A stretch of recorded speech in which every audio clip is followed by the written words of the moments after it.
del Centro de Crisis de Violencia de Toronto, Mujeres Multiculturales contra la Violencia. Muchas gracias por estar con nosotros. Muchísimas gracias a ustedes por invitarnos ahí. Gracias a ti, Alejandra.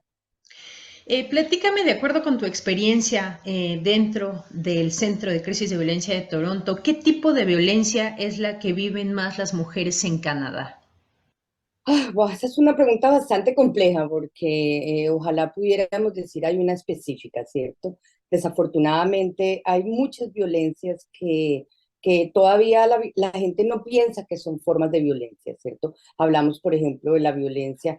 Una de las más reconocidas podríamos decir que es la violencia física, ¿cierto? Porque entonces, que sí, que tiene moretones, que tiene puños, que tiene la cara, entonces es como la más aceptada. Es como, no, sí, en este momento sí, ya sí, hay que ir a la policía, hay que avisarle a todo el mundo. Entonces, en ese momento como que sí hay una movilización mucho más grande. Pero, por ejemplo, hablamos de la violencia psicológica, hablamos de la violencia emocional, la violencia financiera, la violencia religiosa o de credo. Entonces, todo este tipo son formas de violencia que muy posiblemente la gente a veces no sabe ni siquiera que está siendo víctima de violencia.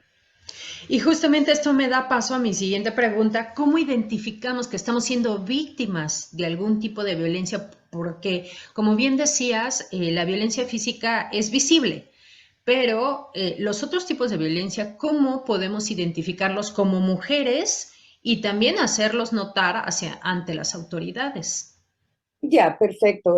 Por supuesto, yo pienso que también es muy importante tener en cuenta en el contexto en el que vivimos, ¿no? Donde, por ejemplo, están las amenazas, están las malas palabras, está el hacer creer que la persona dice una cosa pero hace otra, o lo que se llama en inglés el gaslighting, ¿cierto? Está también la parte cuando te restringen tu parte económica, ¿cierto? O te quitan tu dinero o no te dan dinero o te lo están cortando a cada rato o te lo están manejando o controlando. También cuando te están aislando de tus amistades, te aíslan de tu familia, de las cosas que a ti te gustaba hacer pero que ya no puedes hacer y te quieren tener encerrada en una casa. Algo muy normal que escuchamos dentro de nuestra comunidad, bueno, yo hablo mucho de mi comunidad Latinx porque es la que más conozco, y también con esas cosas que yo crecí, ¿no? Porque Claro. obviamente hemos crecido y hemos sido socializadas como mujeres o como personas que nos identificamos como mujeres de una manera muy diferente a como los hombres o aquellas personas que han sido socializadas, ¿cierto? Por Sí. ejemplo, a nosotros que nos han enseñado. Ay, no, es que mi pareja me cela. Ay, cómo me quiere. No, no, no, eso, me está llamando a cada rato. ¿Cómo me quiere? Me está revisando el teléfono. No, no, eso es que me adora, por Claro. supuesto, ¿cierto? Entonces, ese tipo de cosas. Hoy en día, con las redes sociales, que me revisa el teléfono, que quiere saber las claves de mis correos. Esos son formas y tipos de violencia, ¿cierto?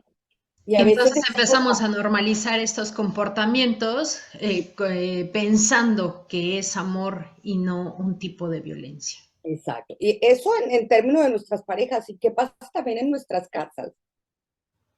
¿Cuáles son las labores que tenemos que hacer como mujeres? Tenemos que ser madres, hijas, hermanas, compañeras. Y si queda un espacio, un tiempito para ti, está bien, pero Exacto. tú tienes que ser la última, ¿cierto? Sí. No nos han enseñado desde muy pequeñitas a creernos en ese valor que tenemos, Mm. a poder decidir por nosotras mismas. Y eso se enseña desde casa, se Sí. enseña desde casa a aquellas personas que tienen la posibilidad de tener un hogar también. Entonces también hablamos, obviamente ya nos centramos en temas donde hablamos de las familias que están separadas o aquellas personas que no tienen, y también entramos a algo que no hablamos al principio, que es la violencia sistémica, ¿cierto? Así es. También depende de quién tú seas en este tipo de gobiernos y en estas sociedades, también vas a tener acceso a recursos o no vas a tener acceso a recursos, o vas a ser más prominente a la violencia. Y eso lo vemos aquí en Canadá, ¿cierto? ¿Quiénes son las mujeres que sufren más violencia? Las mujeres indígenas.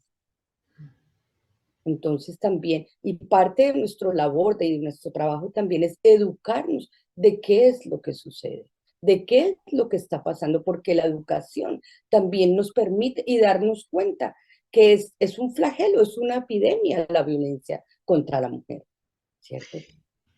Aquí, ¿cómo podemos cambiar la educación de los hombres como parejas, esposos, novios, para un ambiente basado en el respeto de género para la mujer? Primero que todo, cambiar las actitudes, en la educación, hablar de estos temas en casa. Hablar, lo que tú habías dicho, no ser normalizados sin traer, precisamente traerlos a la mesa y hablar, así como se puede hablar de un partido de fútbol, como se puede hablar de muchas otras cosas, también hay que hablar de esto. Hay que educar a nuestras, bueno, tú estás hablando a nuestros niños, hablar sobre el consentimiento, súper importante, súper importante, no por el simple hecho de que tú eres niño y entonces tú quieres ir a darle un besito a la niña. No, hay que preguntar, hay que hablar sobre el consentimiento. Hay que también darle a los niños y a las niñas, por ejemplo, algo con lo que crecimos. Usted tiene que respetar a los mayores por el simple hecho de que son mayores. No, el respeto es Exacto. algo de doble vía, el respeto es algo que se gana, no es algo que se impone, ¿cierto? A los niños muy pequeños, cuando uno les dice, no, que vea a saludar a tu tío, que vea a darle besito. Si la niña y el niño no quieren, pues no quieren, no les obliguen. Pequeñas cosas que nosotros pensamos que son dadas, que se tienen que hacer porque es que así crecimos, porque es que decimos, ah, es que nuestra cultura, nosotros somos muy del toque, ay, que por qué se molesta, que cuando le digo, entonces no, hay que aprender a respetar, hay que hablar sobre el consentimiento, hay que también entender que yo puedo decidir sobre mí misma. Porque de ahí podríamos prevenir muchos de los abusos contra los infantes por este tipo de que casi siempre se da en el círculo familiar. Exactamente. Y también porque lo que tú dices, ¿no? Ah, las estadísticas, 80%, ¿cierto? De todas estas abusos y asaltos son perpetuados por personas que conocemos, Así ¿cierto? es. Entonces, eso de que hablan el mito del extraño, de stranger danger, sí pasa, no estamos diciendo que no, Claro. pero es más en nuestros núcleos familiares, en nuestros núcleos cercanos, donde suceden estos asaltos. Y dime qué es lo que pudiera, cuál sería el protocolo de actuación para una mujer que está viviendo violencia de género. Ya, primero que todo, eh, pensar que no está sola, que no es la única, ¿cierto? Porque a veces la vergüenza, la culpa, ¿cierto? Te aíslas, ¿cierto? Te aíslas y te da pena pedir apoyo. Primero, esa es una, ¿no? Poder pedir apoyo, hablar con alguien, contarle a alguien. Afortunadamente vivimos en una ciudad donde hay bastantes recursos.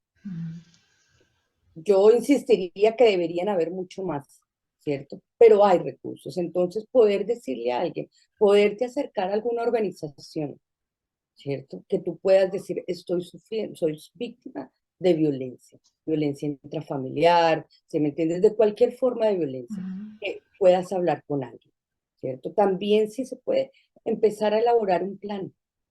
Sí. Si una de las decisiones que esta persona ya está tomando es querer irse, es empezar a elaborar un plan.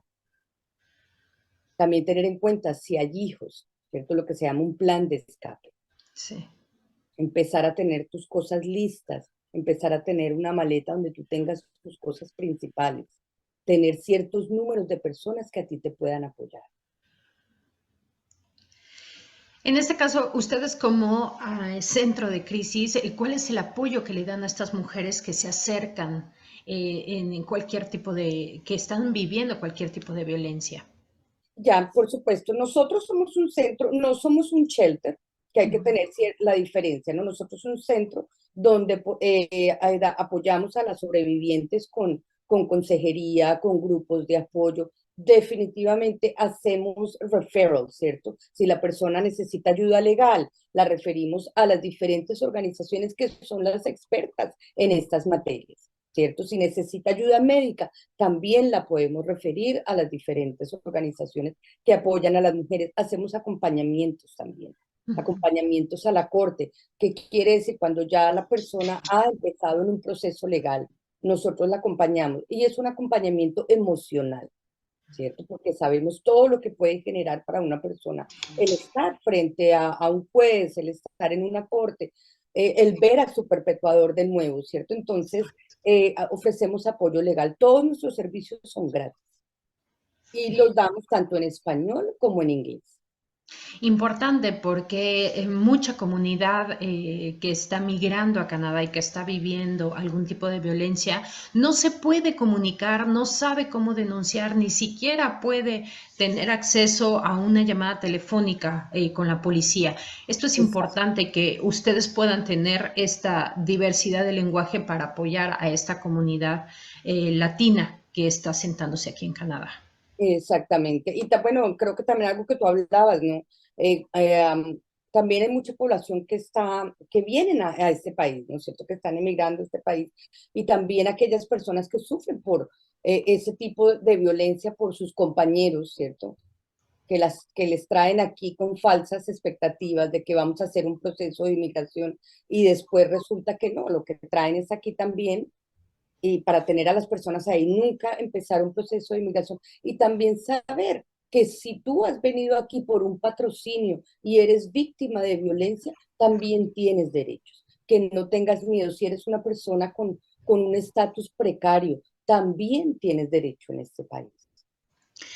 En este caso, tenemos programas, hay asociaciones, hay fondos por parte del gobierno y lamentablemente los niveles de violencia no están disminuyendo. Al contrario, se está registrando un alza en los últimos años aquí en Canadá. ¿Qué es lo que falta por hacer?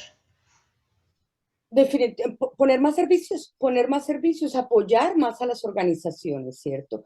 Ahora, por ejemplo, los albergues. Hay personas, más o menos alrededor de unas 3.900 personas duermen todas las noches. Mujeres duermen en los albergues, mujeres, niños y niñas en los albergues en Canadá, que son cifras para un país que tiene que tener estas posibilidades económicas de crear más vivienda. También otra circunstancia que prohíbe a las personas salir de estas, o que reduce los chances para las personas para abandonar estas situaciones de violencia, es la parte económica, el acceso a un trabajo, ¿cierto? Que tú puedas ser independiente, que tú puedas decir, bueno, si yo voy a dejar esta relación y me voy a ir, puedo tener acceso a un trabajo. Entonces, aquellas compañías que también puedan ofrecer esos específicos trabajos a personas que están saliendo de relaciones abusivas, que están saliendo, que son sobrevivientes de violencia. Entonces, tiene que haber mucho más eh, eh, concordancia o concreción entre las diferentes esferas de una persona, porque sabemos que cuando una persona es sobreviviente de una violencia, no simplemente es sobreviviente de una violencia, se Exacto. afectan muchos factores de la vida. Entonces, ¿cómo podemos trabajar como sociedad para poder pedirle al gobierno y exigirle que dé más apoyos, que cree más vivienda en este momento? Por ejemplo, las rentas, ¿cómo estamos? Es imposible a veces para una persona Exacto. poder salir. Y si no hay sitios en los albergues, pues la persona se va a ver obligada a quedarse en esa situación de violencia. Que O finalmente sería todo un problema que engloba, como tú bien lo dices, el pensar en una renta, el pensar en dónde voy a dejar a mis hijos, cuánto me van a tener que pagar para que yo pueda subsistir sola. Y finalmente, como dices, la única alternativa es quedarse con los agresores. exactamente, exactamente. Y bueno, y la educación, yo pienso que también empezar desde muy pequeños, desde la escuela elemental, a educar, a hablar sobre estos temas. Así es. María Olaya, específicamente dame información de tu centro, cómo pueden acceder con ustedes, a dónde las pueden encontrar, para aquellas mujeres que requieran cualquier servicio puedan llegar a ustedes. Por supuesto, mira, el teléfono es el 416 597 Ujú. 1171, Sí. extensiones 231 y la 228. Ok. Yo trabajo junto con mi compañera Grisel Orellana, que también es parte del centro y parte del programa de mujeres latinas, que es LWP, que precisamente el próximo año cumplimos 30 años en la comunidad. Entonces, esos son los números directos a los cuales nos pueden llamar, nos pueden dejar un mensaje. Ya también estamos regresando al centro, ¿cierto? Para aquellas personas que quieren acceder a consejería, que quieren acceder a grupos de apoyo también, ya estamos regresando, abriendo las puertas al centro para que la gente pueda acceder a estos servicios. Entonces, Pueden esos son dejar, los números. Quizás a veces más fácil es una llamada telefónica Así o un es. correo. Nos pueden llamar y nosotros les devolveremos la llamada lo antes posible. Y bueno, ¿y en qué les podemos apoyar, no? Y lo importante es que se sientan apoyadas, que sepan que no están solas. María Olaya, te agradezco mucho esta entrevista. Gracias por la información. Por supuesto, Alejandra, muchísimas gracias a ti y a todas las personas que pues ven y oyen el correo canadiense.